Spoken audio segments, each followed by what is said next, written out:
স্থানীয় সময় বুধবার উত্তর কোরিয়ার একটি সামরিক একাডেমি পরিদর্শন করেন দেশটির সর্বোচ্চ নেতা কিম জং উন। এ সময় যে কোনো যুদ্ধ মোকাবিলায় শক্তিশালী ও আধুনিক সেনাবাহিনী গড়ে তোলার কথা জানান তিনি। চলতি সপ্তাহে অভিজাত ক্যাডার প্রশিক্ষণের ইলসুং ইউনিভার্সিটি অব পলিটিক্স সহ বেশ কয়েকটি শিক্ষা প্রতিষ্ঠান পরিদর্শন করেন কিম। দেশটির রাষ্ট্রীয় গণমাধ্যম জানায়, সম্প্রতি উত্তর কোরিয়ার শিক্ষা খাতে জোর দিয়েছেন কিম জং উন।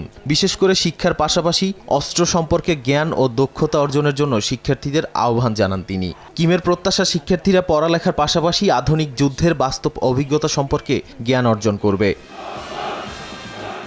উত্তর কোরিয়ার সামরিক বাহিনীকে শক্তিশালী করার পেছনে রুশ যুদ্ধে আরও সেনা পাঠানোর পরিকল্পনার ইঙ্গিত পাওয়ার দাবি করেছে দক্ষিণ কোরিয়া। এর আগে ইউক্রেনের বিরুদ্ধে যুদ্ধে সহায়তা করতে রাশিয়ার জন্য হাজার হাজার সেনা পাঠিয়েছে কিম সরকার। তাই কিমের এই পরিকল্পনাকে রাশিয়ায় সামরিক ইউনিট ও প্রশিক্ষণের জন্য আরও সেনা পাঠানোর প্রস্তুতি অংশ হতে পারে বলে মনে করছে দক্ষিণ কোরিয়ার গোয়েন্দা সংস্থা। নাদিম মারজান, সময় সংবাদ।